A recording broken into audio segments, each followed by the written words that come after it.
real communists. We were not political at all, but we were true communists. We lived in a communal house. We ate the same food at the same time.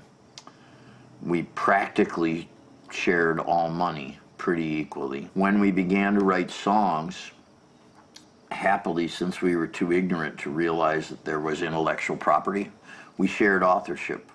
Or I just handed Ron a guitar and I just said, you do it. I'm not that good at the music part. And Dave moved over on bass.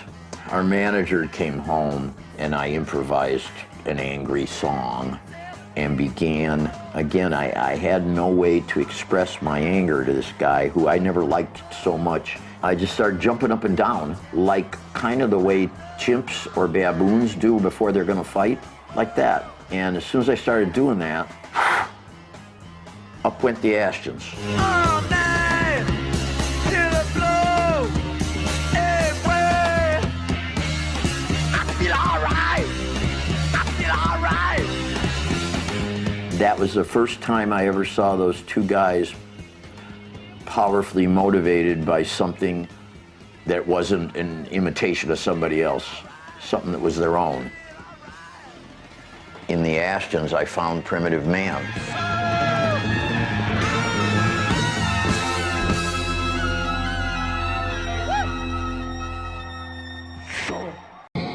So it was important to make contact, I felt, at every show.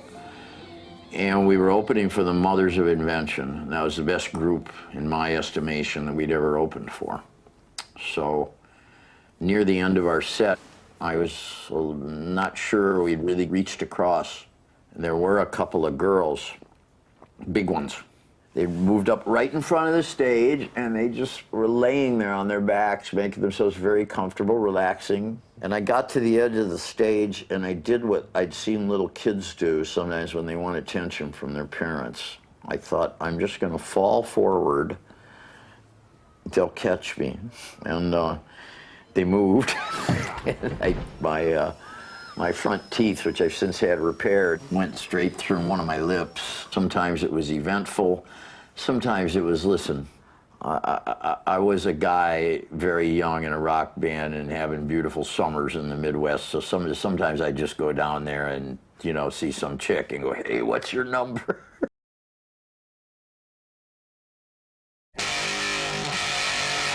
If I hit here, you'll get all three cameras. We ready? Yeah. We are in an undisclosed location, interrogating Jim Osterberg about the Stooges, the greatest rock and roll band ever.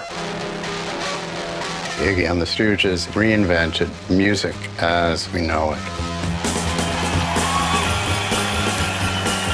We weren't like the other bands. A feeling come over you with this great sound that we're making, and sometimes I would just hammer on my guitar. I just started jumping up and down like baboons do before they're gonna fight. As soon as I started doing that,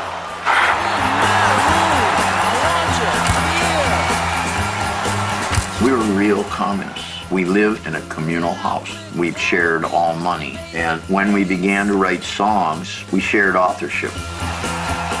When I was a little boy, the Ford Motor Company, they had a machine that engineered a drop, a mega clang. I thought we should get some of that in our songs. Now I wanna be your dog. We were just left without any adult supervision. I mean, we just did our thing. We bumbled around America, playing raggedly. And now I'm ready. Some gigs I could get it together to sing, some I couldn't. Upsetting people wherever we went. Thank you very much to the person who threw this glass bottle at my head. Nearly killed me, but you missed again. So keep trying next week. Do you feel you've influenced anybody? I think I helped wipe out the 60s.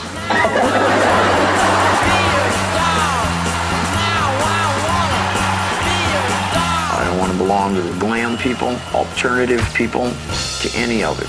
I don't want to be a punk. I just want to be. Well, come on.